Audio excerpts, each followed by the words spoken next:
और एक बड़ी खबर इस वक्त, राष्ट्रपति द्रौपदी मुर्मू का बड़ा बयान। अदालतों में टालने की परंपरा को बदलने की जरूरत है। उन्होंने कहा कि अदालतों में लंबित केस एक बड़ी चुनौती है। राष्ट्रपति द्रौपदी मुर्मू का कोर्ट को लेकर ये बड़ा बयान, जिसमें उन्होंने अदालतों में टालने की परंपरा को बदलने की जरूरत बताई। उन्होंने ये भी कहा कि अदालतों में जो लंबित केस हैं, जो एक लंबे समय से चल रहे हैं, वो बड़ी चुनौती है जिसे बदलने की जरूरत है। और उत्तर प्रदेश के मुख्यमंत्री योगी आदित्यनाथ ने एक बड़ा बयान दिया है। कहा है, एक संत एक योगी सत्ता का गुलाम नहीं होता, संत अपने कदमों पर चलने के लिए मजबूर करता है। योगी आदित्यनाथ का यह बड़ा बयान, एक संत एक योगी सत्ता का गुलाम नहीं होता है। उन्होंने यह भी कहा कि अपने कदमों पर चलने के लिए संत मजबूर करता है। एक संत और एक योगी सत्ता का गुलाम नहीं होता है, बल्कि वह अपने कदमों पर उन्हें चलने के लिए मजबूर करता है। और यही कार्य आज से 425 वर्ष पहले इसी रामगढ़ गांव में जन्मे पूज्य बाबा अघोराचार्य कीनाराम जी महाराज ने अपनी दिव्य साधना के माध्यम से हम सबके सामने प्रस्तुत किया।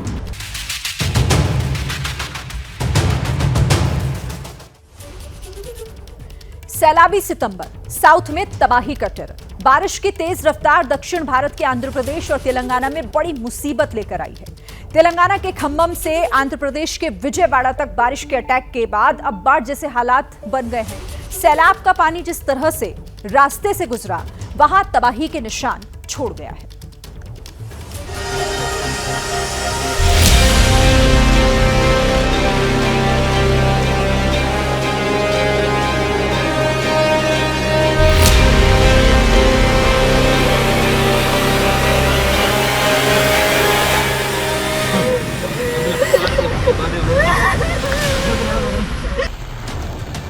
सैलाब का पानी रेल ट्रैक को बहा ले गया।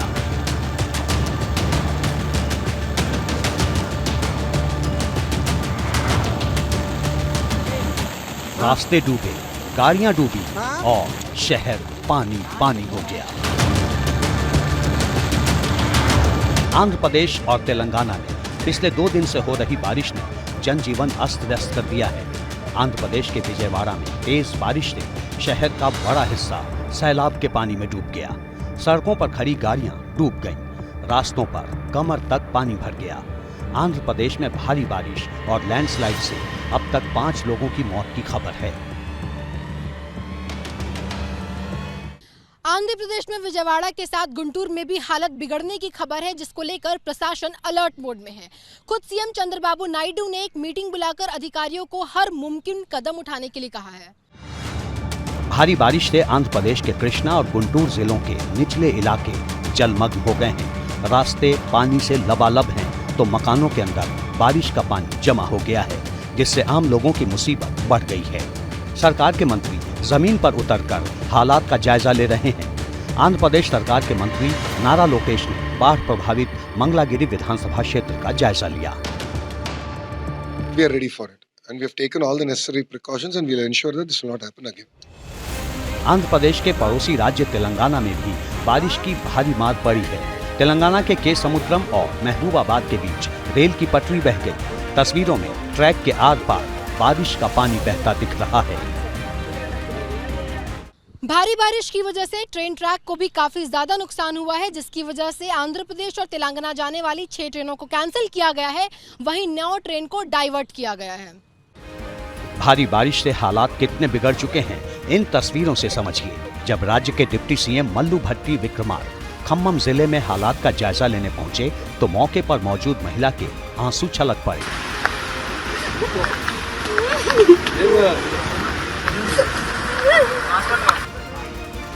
खम्मम में पिछले 24 घंटे से बारिश हो रही है, जिससे जिले के कई इलाके जलमग्न हो गए हैं। वेंकटेश्वर नगर, गणेश नगर और दानवाई गुडेम में कई घर डूब गए हैं। मौसम की बदली चाल पूरब से पश्चिम और उत्तर से दक्षिण तक आफत बरसा रही है। गुजरात पिछले कई दिनों से बाढ़ और बारिश की जानलेवा मार से सिसक रहा है। गुजरात में बारिश की रफ्तार भले ही कम हुई है, लेकिन अभी भी बाढ़ के हालात बने हुए हैं। गुजरात के सूरत की तस्वीर देखिए। बाढ़ और बारिश ने शहर की शक्ल बदल कर रख दी है। वहीं पोरबंदर में सड़कों पर अभी भी घुटनों तक पानी भरा है, जिसे पंप के जरिए निकालने की कोशिश हो रही है। उधर गांव में सैकड़ों एकड़ फसल बर्बाद हो चुकी है।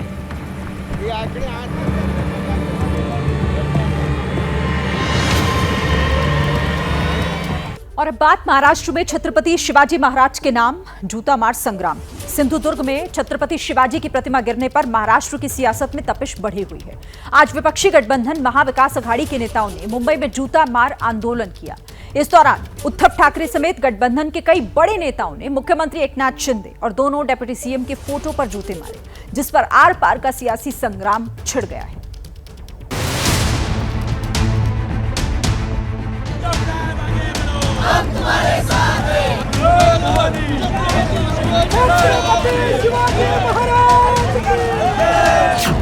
ये छत्रपति शिवाजी के नाम जूता मार संग्राम की तस्वीर है।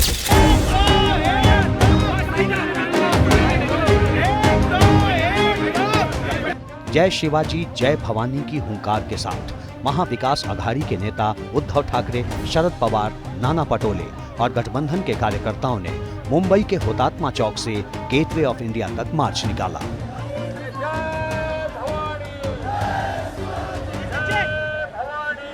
एकनाथ शिंदे की महायुति सरकार पर करप्शन के आरोप लगाए। संदेश है कि सिंधुदुर्ग में शिवाजी की प्रतिमा गिरने पर प्रधानमंत्री मोदी और मुख्यमंत्री शिंदे समेत सरकार के दूसरे मंत्रियों की माफी कबूल नहीं। पण या चुकीला माफी नाही। आपण हे जे काही ठिकाण निवडलेले आहे, छत्रपती शिवाजी महाराज आहेत आणि गेटवे ऑफ इंडिया म्हणजे आपल्या देशाचा प्रवेशद्वार, हे जे शिवद्रोही सरकार आपल्या महाराष्ट्रामध्ये बेकायदेशीररित्या घटनाबाह्य पद्धतीने बसलेलं आहे, त्यांना आपण सांगितलं पाहिजे की get out of India. Devendra Fadnavis उसका समर्थन कर रहे हैं। इतना बड़ा स्टैचू गिर गया, जिम्मेदारी तो लो। भाजपा और आरएसएस की भूमिका तो हमेशा छत्रपति महाराज के विरोधी रही है। आप 100 बार माफी मांगेंगे तो भी आपका पाप नहीं धुलेगा। फडणवीस को पूछिए, देवेंद्र को, जब स्वतंत्र संग्राम हुआ उस टाइम वो लोग कहाँ थे? भारतीय जनता पार्टी के लोग कहाँ थे? आरएसएस के लोग कहाँ थे? चुनाव का सवाल नहीं है मैडम, ये चुनाव का सवाल नहीं है। महाराष्ट्र छत्रपति शिवाजी महाराज की अस्मिता का सवाल है।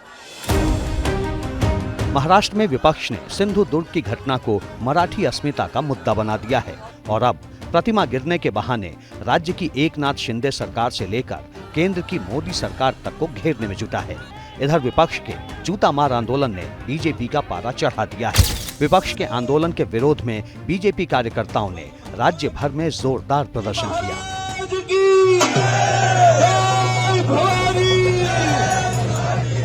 छत्रपती शिवाजी महाराजांचा पुतळा दुर्घटनाग्रस्त होणं हे तमाम महाराष्ट्रातल्या नाही देशवासियांच्या मध्ये आणि तमाम शिवभक्तांसाठी अतिशय दुर्दैवी घटना आहे। परंतु त्याचं राजकारण करणं हे त्याहीपेक्षा दुर्दैवी आहे आणि म्हणून आज विरोधकांकडे कुठला मुद्दा नाही आहे। हा मुद्दा छत्रपती शिवाजी महाराजांचा मुद्दा घेऊन एक राजकीय या ठिकाणी वातावरण निर्माण करण्याचा प्रयत्न ते करतात। आंदोलन हो रहा है, पूरे तरीके से राजनीतिक आंदोलन है। पंडित नेहरू जी का, इंदिरा जी का एक भी लाल किले से भाषण दिखाइए जिसमें उन्होंने छत्रपति शिवाजी महाराज का उल्लेख किया हो। इतना ही नहीं, नेहरू जी ने तो अपने डिस्कवरी ऑफ इंडिया में छत्रपति शिवाजी महाराज का पूरा अपमान किया। क्या उसकी माफ़ी कांग्रेस पार्टी और महाविकास आघाड़ी मांगेगी? छत्रपति शिवाजी की प्रतिमा पर पॉलिटिक्स और करप्शन करने वाले आरोपों के पीछे दो बड़ी वजह है। पहली वजह, प्रतिमा का लोकार्पण 4 दिसंबर 2023 को हुआ, जो कि 26 अगस्त 2024 को गिर गई। सिर्फ 266 दिन में 35 फीट की शिवाजी की प्रतिमा गिर गई। दूसरी वजह, महाराष्ट्र में कोंकण, मराठवाड़ा और पश्चिमी महाराष्ट्र में लोगों की छत्रपति शिवाजी में गहरी आस्था है और इन तीनों क्षेत्रों में 100 से ज्यादा विधानसभा सीटें हैं। एक वजह ये भी है कि महाराष्ट्र में मराठा समुदाय की आबादी करीब 28% है, जो कि अपनी पहचान छत्रपति शिवाजी से जोड़ते हैं। छत्रपति शिवाजी का नाम महाराष्ट्र की संस्कृति में रचा बसा है। राज्य के सभी 355 तालुका और कमोबेश हर एक गांव में शिवाजी की प्रतिमा है। वहीं अरब सागर में छत्रपति शिवाजी की प्रस्तावित प्रतिमा का मुद्दा हर एक पार्टी के एजेंडे में है। यानी प्रतिमा पर उफान मार पॉलिटिक्स के पीछे सिर्फ करप्शन या फिर भावनाओं को ठेस पहुंचाना ही एकमात्र वजह नहीं है। राजनीति के पीछे सियासी नफा नुकसान का गणित भी है, क्योंकि इसी साल महाराष्ट्र में विधानसभा चुनाव होने हैं। बिहार में 65% आरक्षण को लेकर तेजस्वी यादव ने नौवां दांव चल दिया है। आरक्षण को लेकर आरजेडी ने पूरे बिहार में प्रदर्शन किया। पटना में धरना प्रदर्शन के दौरान तेजस्वी यादव ने बिहार की नीतीश सरकार और केंद्र की मोदी सरकार पर सीधा हमला बोला। साथ ही बिहार में 65% आरक्षण को संविधान की 9वीं सूची में डालने की मांग की। तेजस्वी यादव ने जातीय जनगणना का मुद्दा भी उछाला, जिस पर सियासत सरगर्म है।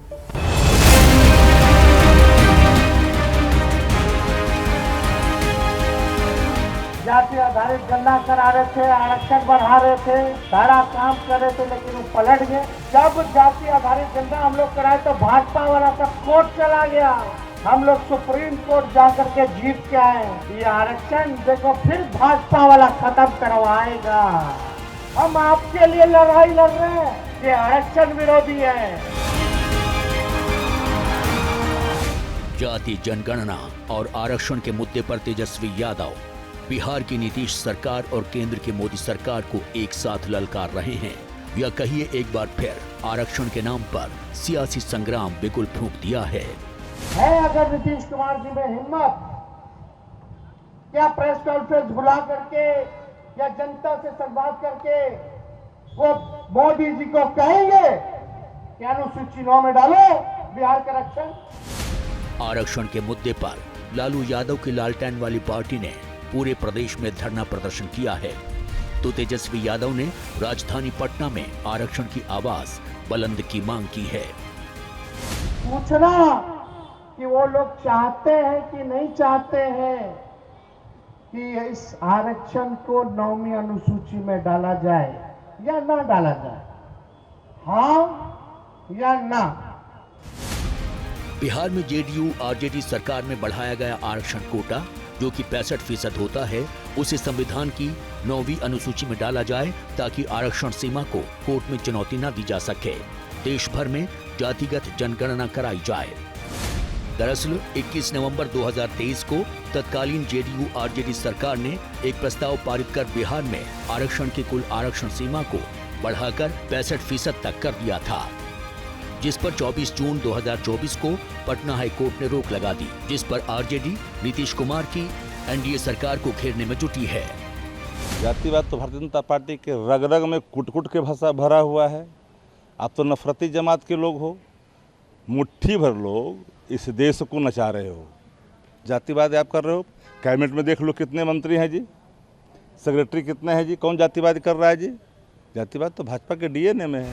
24 जून 2024 को आए पटना हाईकोर्ट के फैसले के बाद से आरजेडी का हर एक नेता बिहार के आरक्षण संविधान की 9वीं अनुसूची में शामिल करने की मांग कर रहा है, क्योंकि संविधान की 9वीं अनुसूची में शामिल विषयों को कोर्ट में चुनौती नहीं दी जा सकती। लेकिन मुश्किल ये है कि इसके लिए केंद्र की एनडीए सरकार में संविधान में संशोधन करना पड़ेगा। दूसरा, ऐसा करने से महाराष्ट्र में मराठा आरक्षण और हरियाणा में जाट आरक्षण का मुद्दा बड़ा हो सकता है। उनको लगता है कि जब भावना से खेलना उनको अच्छा लगता है। ये यादव का वोट लेते हैं, यादव के विरोध में काम करते हैं। बिहार की आरक्षण के मुद्दे पर सियासी पारा चढ़ने लगा है। वार पलटवार का दौर जारी है। इधर तेजस्वी यादव ने सियासी तापमान को और बढ़ाने के लिए 10 सितंबर से राजनीतिक यात्रा का ऐलान कर दिया है। तेजस्वी यादव 10 और 11 सितंबर को समस्तीपुर, 12 और 13 सितंबर को दरभंगा, जबकि 14 सितंबर को मधुबनी में होंगे। यानी बिहार का पॉलिटिकल टेम्परेचर अभी और बढ़ेगा। और अब बात पश्चिम बंगाल की। कोलकाता में रेप और मर्डर की घटना को लेकर लगातार धरना प्रदर्शन हो रहा है। छात्र, महिलाएं, सामाजिक संगठन सब सड़कों पर हैं। और इस बीच पश्चिम बंगाल के अलग अलग जिलों में 24 घंटे में रेप और छेड़खानी की 5 घटनाओं ने ममता बनर्जी सरकार के शासन पर सवालिया निशान लगा दिया है। छात्र न्याय मांग रहे हैं।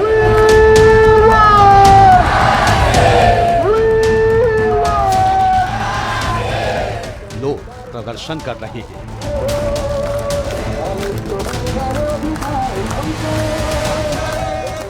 महिलाएं और सामाजिक संगठन सड़कों पर।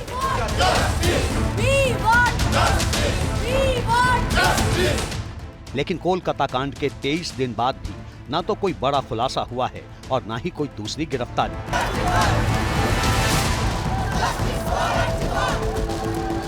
इस बीच बंगाल में बेटियों की सुरक्षा का सवाल लगातार बड़ा होता जा रहा है।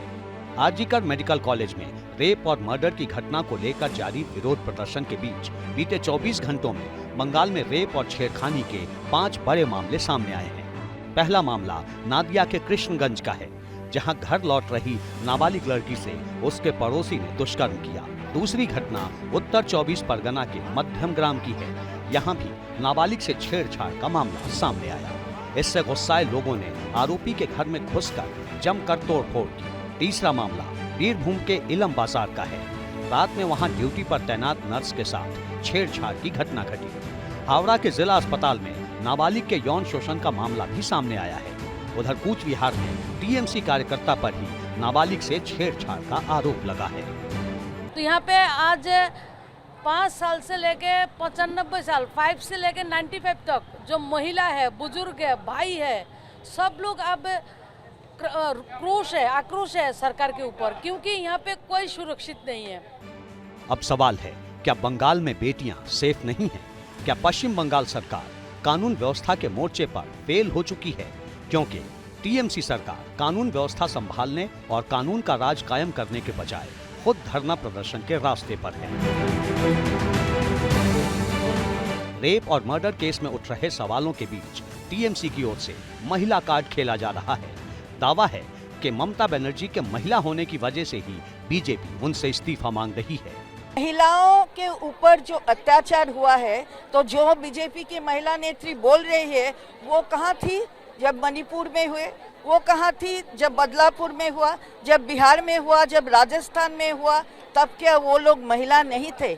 वहाँ के मुख्यमंत्री पुरुष है, इसलिए उनको रेजिग्नेशन नहीं देना है। और यहाँ के मुख्यमंत्री भारतवर्ष के एकमात्र मुख्यमंत्री महिला मुख्यमंत्री है, इसलिए यहाँ पर इनको रेजिग्नेशन का डिमांड वो लोग कर रहे हैं। मेडिकल कॉलेज में हुई वारदात को लेकर 9 अगस्त से अब तक इसी तरह के तर्क दिए जा रहे हैं। धरना प्रदर्शन का जवाब धरना प्रदर्शन से दिया जा रहा है। सीबीआई की जांच पर सवाल उठाए जा रहे हैं, लेकिन पीड़ित परिवार को इंसाफ और बेटियों की सुरक्षा का मुद्दा कहीं पीछे छूट गया है। हरियाणा में इलेक्शन और इलेक्शन रिजल्ट की डेट बदलने पर बवाल भी अब बढ़ रहा है। तारीख बदलने को लेकर कुछ दल बेहद आक्रामक हैं, जिसमें सबसे आगे तो कांग्रेस है। सवाल है कि क्या तारीख आगे बढ़ाने से वोट और वोटर पर कुछ फर्क पड़ता है? जो हालात है वो दिन ब दिन खराब होती जा रही है। इलेक्शन कमीशन ने एक बार इनकार कर दिया था कि हम तारीखों में बदलाव नहीं करेंगे, उसके बावजूद भी तानाशाही रवैया अपनाते हुए जो इन्होंने तारीख में बदलाव किया है, ये दर्शाता है कि लोकतंत्र किस तरह से खतरे में है। लोगों का पूरे प्रोग्राम डिस्टर्ब करके छोड़ दिया है, तब प्रशासन का हो, मतदाताओं का हो या पॉलिटिकल पार्टीज का हो। बिना सोच समझे कुछ भी डेट निश्चित कर लेना, कैजुअली डिसीजंस करना, ये सरकार की तासीर बन चुकी है। 10 साल से जो कर रहे हैं वही अभी चुनाव के समय भी वही कर रहे हैं। These decisions are not taken by a political party, they are taken by election commission which has its own institutional credibility. तुम्हें ये तरीके नहीं पसंद है तो ना जाना वोट डालने, घर बैठो। जिनको पसंद है उनको तो डालने दो। इधर चुनाव आयोग के फैसले को इंडियन नेशनल लोकदल अपनी जीत की तरह ले रहा है। तो हमारी ताकत बहुत बड़ी है, होंगे और वो इस बात पे बच्चे भी उनके खुश होंगे, उनके माँ बाप भी इस बात से खुश होंगे कि हमें अगर ये मौका मिला तो सिर्फ इंडियन नेशनल लोकदल पार्टी की वजह से ही मिला है। अंग्रेजी का एक शब्द है बनाना रिपब्लिक, मतलब ये कि ऐसा देश जिसमें लोकतंत्र की बजाय अराजकता का शासन हो। पाकिस्तान उसी हालत में पहुंच चुका है। इकोनॉमी गर्त में समा चुकी है, महंगाई से लोगों का जीना मुहाल हो चुका है। दुनिया के हर मुल्क ने कर्ज देने से इनकार कर दिया है और पाकिस्तानियों ने अपने ही मुल्क को लूटना शुरू कर दिया है। कराची में कुछ ऐसा ही हुआ। कराची में विदेश में रहने वाले पाकिस्तानी बिजनेसमैन ने करोड़ों रुपए खर्च कर शानदार शॉपिंग मॉल तैयार किया था, जिसका नाम ड्रीम बाजार रखा। लेकिन उद्घाटन से पहले ही पाकिस्तानियों ने मॉल को लूटकर तबाह कर दिया। पाकिस्तान की बर्बादी का प्रमाण के साथ सामने रखती है सुपर एक्सक्लूसिव रिपोर्टिंग।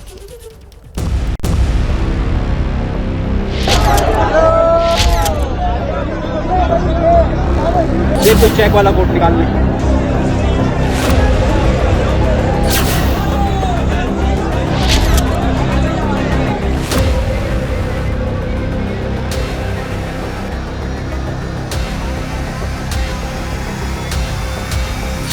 कराची का ड्रीम बाजार उद्घाटन से पहले लुट गया। क्या हाल किया इस कौम ने भाई, मतलब ओनर्स को किस तरीके से मनाएं हम कि भाई इस आवाम के लिए अच्छी से अच्छी डील निकालें, अच्छे से अच्छे मामला करें, लेकिन क्या हाल किया है यार। जिन्ना लैंड में जिंदा रहना जानलेवा है। हमने अपना टाइम दिया, फैमिली से ज़्यादा हमने यहाँ पे टाइम दिया। हमने यहाँ पे अपनी एक फैमिली जनरेट करी, हमने अपनी टीम बनाई, लेकिन लोगों ने हमें ये सिला दिया। यार ये देख सकते हैं ये कौन सी कौम आई है, कराची में कौन लोग बसते हैं जो ये हाल बनाते हैं। आफत में जान, बनाना रिपब्लिक बना पाकिस्तान। बंदा ये बोल रहा है 50 में कुछ भी नहीं है, शाम में पाला बनाया जा रहा है, अंदर जाके बंदा मर जाए। इतनी गर्मी हो रही है, इतना कीचड़ हो रहा है, बंदा फिसल के मर रहा है। पाकिस्तान क्यों बर्बाद हुआ, प्रमाण साक्षात हैं। कराची में शॉपिंग मॉल की इफ्तिताही तकरीब के दौरान हंगामा, अवाम के जमे गफीर की वजह से सड़क पर शदीद ट्रैफिक जाम। आपको बताएं शॉपिंग मॉल में लोगों ने एक दूसरे को धक्के देने शुरू कर दिए, माल की कई अशिया तोड़ डाली। अहम खबर आपको दे रहे हैं, हंगामा आरई के पेश नजर पुलिस की भारी नफरी तलब करनी पड़ी। अवाम ने मॉल से कई कीमती अशिया भी चुरा ली। कोई इधर गिरा, कोई उधर गिरा, घड़ी लूटी, कपड़े लूटे, बर्तन लूटे, हर सामान लूटा, पूरी दुकान लूट डाली। उठा क्या ये ले लो, अबे आए तो सही। तालीम की जगह पर जब कट्टरता की क्लास पढ़ाई जाती हो तो ऐसा ही होता है। हुनर की जगह जब नफरत सिखाई जाती हो तो ऐसा ही होता है। पाकिस्तान में एक बार फिर ऐसा ही हुआ है। और हमारा ये हाल हो गया भाई, देखो हमारा ये हाल हो गया है। और रश देखो, नीचे रश देखो, इनको रेंजर्स को बुलाना चाहिए तभी ये मसला हल होगा, मुझे तो ये लग रहा है। जिन्ना का मुल्क एक बार फिर जमाने के सामने तमाशा बना है। एक दूसरे का फुटअव्वल कर रहे पाकिस्तानियों की ये तस्वीरें कराची की हैं। असल में हुआ यूं कि कराची में एक नया मॉल खुला था। उद्घाटन के मौके पर मॉल की तरफ से ऑफर दिए गए थे, लेकिन मॉल के उद्घाटन से पहले ही अनपढ़ पाकिस्तानियों की हजारों की भीड़ पहुंच गई। इतना कोई रश हो गया था बहुत ज़्यादा। ये पुलिस आ गई थी, पुलिस ने बाकायदा इन्हें डंडों से डंडे मारे नहीं थे, लेकिन हाँ डंडों से डराया ज़रूर था। बड़े बड़े डंडे लेकर आ गए थे पुलिस और इनको दूर कर रहे थे कि अब हटो यहाँ से और जाओ। ये पूरी स्टेज उन्होंने खाली कराई थी। भीड़ ने मॉल के गेट तोड़ दिए, सीढ़ियों पर लगी रेलिंग तोड़ दी। मॉल में जितनी भी दुकानें थी भूखे पाकिस्तानी लूट ले गए और जो नहीं ले गए उसे तहस नहस कर दिया। अब कराची में मॉल बनाने वाले अपने मुकद्दर को कोस रहे हैं।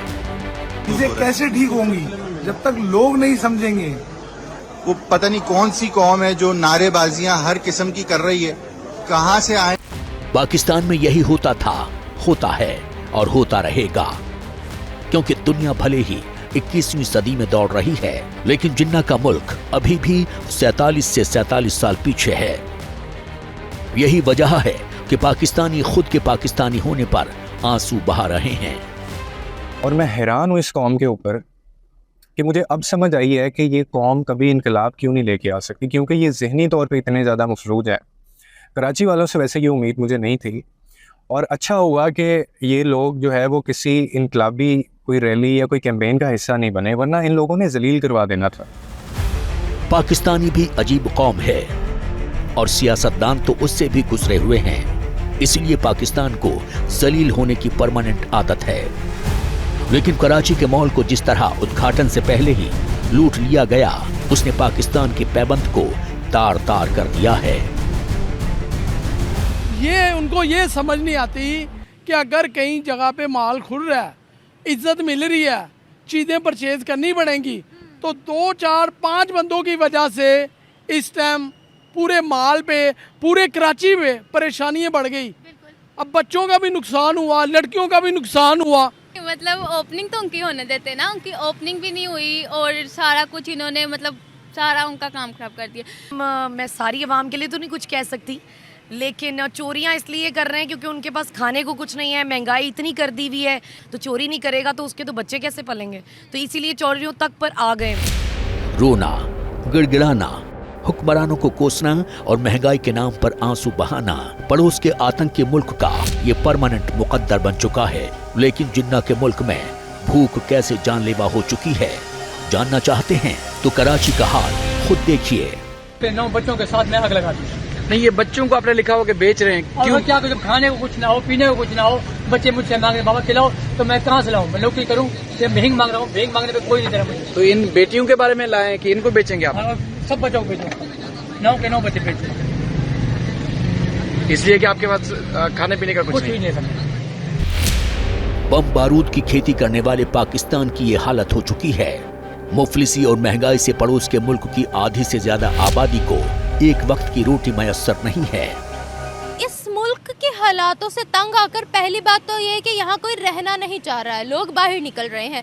दूसरी बात ये, जो लोग बाहर नहीं जा पा रहे हैं, जिनके पास पैसा नहीं है, वसाइल नहीं है, वो या तो अपने बच्चों को मार रहे हैं, या वो खुद जहर खा रहे हैं, या वो खुदकुशी कर रहे हैं, या वो जराइम में मुलविस हो रहे हैं। जाती है, कभी टाइम से नहीं मिलती, 10 तारीख हो जाती है, राशि अफसरान है, समझ नहीं आती यार क्या बनेगा, इस मुल्क का क्या मुस्तकबिल है, हमारे बच्चे क्या करेंगे आगे जाकर। पाकिस्तानी वही करेंगे जो अब तक करते आए हैं। दुनिया में दहशतगर्दी फैलाएंगे, नफरत का जहर फैलाएंगे और कुछ ना हो सका तो अरब देशों में भीख मांगेंगे। लेकिन अब ये भी मुमकिन नहीं है, क्योंकि यूएई और सऊदी अरब के बाद इराक ने भी पाकिस्तानी भिखारियों के लिए दरवाजे बंद कर दिए हैं। इराक की बात कर रहे हैं, मैं सऊदीया में देख कर आया हूँ, सऊदीया में भी यही हाल है। यहाँ पे सिंध के लोग जितने भी है ना, सिंध के, और ये जितने भी ये गाँव से बिलोंग रखते हैं, ये लोग जाते हैं वहाँ पे जाकर ये भीख मांगते हैं। प्रोफेशन बन गया हुआ है पाकिस्तान जी, पाकिस्तान के अंदर ठीक है, मांगना ये सबसे आसान काम है। बाजू कटवा लो या कटा हुआ है या नंगा कर लो और हाथ फैला दो और शाम को 5,000 जेब में डाल के घर चले जाओ। हर महीने, हर साल में 10 लाख, 10 से 15, 20 लाख। मुफलिसी और महंगाई से परेशान पाकिस्तानियों के मातम की ये सबसे नई किस्त है।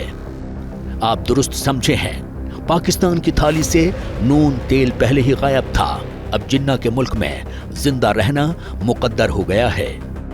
यही वजह है कि जिक्र भर करने से पाकिस्तानियों को मुल्क के टुकड़े होने के ख्वाब आने लगते हैं, जिसकी वजह भी है राजनीतिक संकट, आर्थिक संकट, सुरक्षा का संकट, सिस्टम का संकट, पहचान का संकट और पर्यावरण का संकट। ये वो सब संकट हैं जो पाकिस्तान के 4 टुकड़े होने की सबसे बड़ी वजह बन सकती हैं। आतंकियों के सरपरस्त मुल्क के ऐसे हालात हो चुके हैं कि मुल्क में भुखमरी है, पाकिस्तान की करेंसी रसातल में जा चुकी है, हुक्मरान आराम तलब हैं, इसलिए पाकिस्तान के पास टुकड़े टुकड़े होने के अलावा कोई और विकल्प भी नहीं है। अक्सर कहा जाता है कि पाकिस्तान को अल्लाह, आर्मी और अमेरिका चलाते हैं। पाकिस्तान की पॉलिटिक्स से लेकर सब कुछ इसी सिद्धांत पर तय होता है, लेकिन मौजूदा वक्त में पाकिस्तान का सिर्फ ऊपर वाला ही मालिक है। पाकिस्तान अपने वजूद के सबसे नाजुक दौर से गुजर रहा है। पाकिस्तान की सियासत, पाकिस्तान की फौज, पाकिस्तान की जुडिशरी और पाकिस्तान की अवाम आमने सामने है। पीओके, पश्तून, सिंध को लेकर बलूचिस्तान तक पाकिस्तान के साथ कोई नहीं रह सकता है, लेकिन पाकिस्तान से आजादी की सबसे बड़ी जंग बलूचिस्तान में चल रही है। सवाल यह है कि क्या पाकिस्तान 40% कम होने वाला है?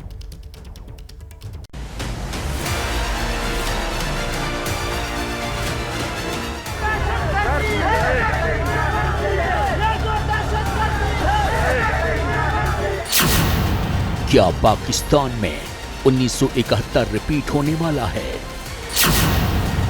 क्या पाकिस्तान का 40% हिस्सा अलग होने वाला है? क्या पाकिस्तान सिर्फ 2 सूबों का देश रह जाएगा? ये 3 तस्वीरें पाकिस्तान के टुकड़े होने की मुनादी कर रही हैं। एक तरफ अफगानी फौज पाकिस्तानियों पर बारूद बरसा रही है, पश्तूनिस्तान बनाने के लिए जंग लड़ रही है, तो कब्जे वाले कश्मीर में इस्लामाबाद के लुटेरे से तंग आकर पब्लिक सड़क पर उतरी हुई है। वहीं बलूचों ने पाकिस्तान से आजाद होने की तारीख तक मुकर्रर कर दी है। सबसे पहली बात पाकिस्तानियों पर बरसते अफगानी बारूद की करते हैं।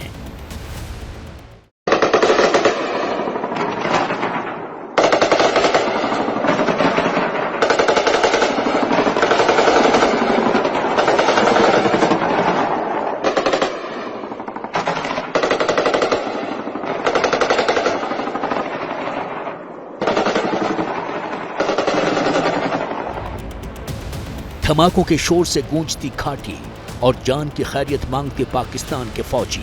अफगानिस्तान से लगती सरहद पाकिस्तानियों के लिए काल बन चुकी है। हालात ये हैं कि टीटीपी के लड़ाकों ने पाकिस्तानी फौज को घुटने पर ला दिया है।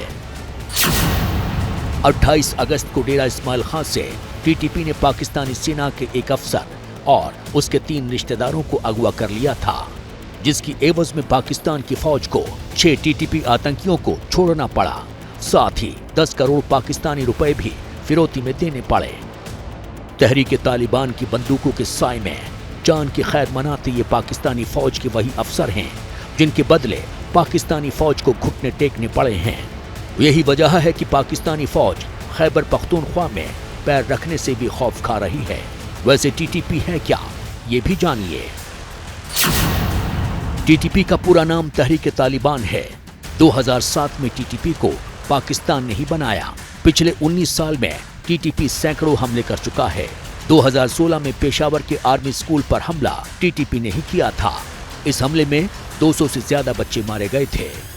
पाकिस्तान के लिए बुरी खबर यह भी है कि टीटीपी ने बलूचों के साथ हाथ मिला लिया है। आतंक की खेती करने वाला पाकिस्तान अब उसी आग में जल रहा है। पड़ोस के मुल्क के एक छोर से दूसरे किनारे तक भयंकर बवाल है।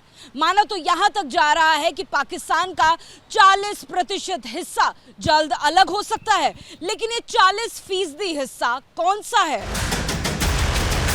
वो इलाका है बलूचिस्तान, पाकिस्तान का सबसे बड़ा सूबा।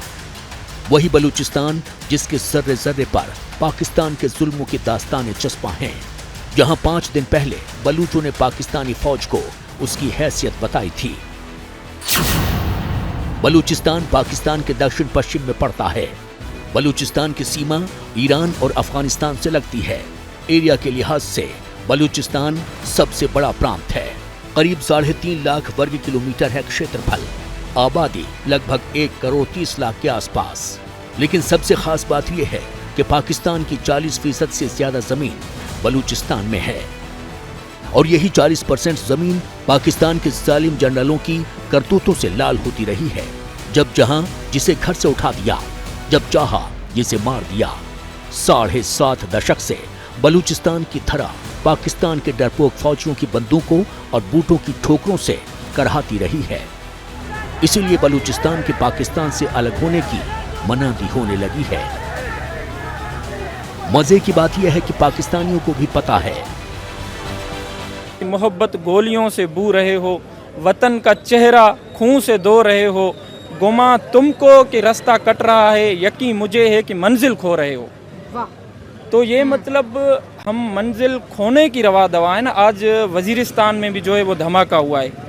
बलोचिस्तान तो इस टाइम एक बर्निंग इशू है, इसके ऊपर तो बात करेंगे, करंट इशू है। लेकिन इसके अलावा केपी के, इसके अलावा अगर हम सिंध की बात करें, इसके अलावा इवन कश्मीर, जो पाकिस्तान साइड कश्मीर है, हर जगह पे अलहदगी पसंद तहरीकें चल रही हैं। क्या आप मेरी इस बात से एग्री करते हैं कि सिंध में सिंधु देश, बलोचिस्तान में ग्रेटर बलोचिस्तान की एक तहरीक चल रही है, KPK में अलहदा से तहरीक चल रही है? ये क्या आपको लगता है जियोग्राफी बदल सकती है या बदलती रहती है? ये जो मुश्तरका हिंदुस्तान था, ये यही था, इसी में से शरणदीप निकल के गया। ठीक है। जो श्रीलंका वो भी इसी में से निकला, पाकिस्तान भी हिंदुस्तान से। फिर 47 आया, 47 में ये 2 रियासतों में बट गया। ठीक है। फिर इसमें से तकसीम हुआ तो बांग्लादेश निकल गया, अलहदा बन गया। अब यहाँ जो है वो बलूचिस्तान वगैरह, ग्रेटर बलूचिस्तान और ग्रेटर पंजाब और पख्तूनस्तान और सिंधुस्तान POK की तरह ही बलूचिस्तान पर भी पाकिस्तान ने धोखे से कब्जा किया था। यही वजह है कि बलूचिस्तानी खुद को पाकिस्तानी नहीं मानते। इतना ही नहीं, बलूचिस्तान का हिंदुस्तान से भी गहरा नाता है। बलूचिस्तान के लासबेला जिले में हिंगलाज माता मंदिर है। ये मंदिर 51 शक्तिपीठों में से एक है। हिंगलाज माता मंदिर हिंगोल नदी के तट पर स्थित है। हिंगोल नदी में स्नान करने को गंगा नदी में स्नान के बराबर ही पवित्र माना जाता है। हिंगलाज माता मंदिर मकरान की खीरधार पहाड़ियों की श्रृंखला के अंत में स्थित है। मंदिर एक प्राकृतिक गुफा में है। मंदिर में एक छोटी शिला के रूप में हिंगलाज माता की पूजा होती है। मंदिर में दर्शन के लिए पूरे पाकिस्तान से हिंदू पहुंचते हैं। जिनकी हिफाजत और सहूलियत का जिम्मा बलूच उठाते हैं। पाकिस्तान के बाकी इलाकों में जहां हिंदू मंदिरों पर कट्टरपंथियों का कहर टूटता रहता है, वहीं हिंगलाज माता के मंदिर को बलूचिस्तान की विरासत माना जाता है।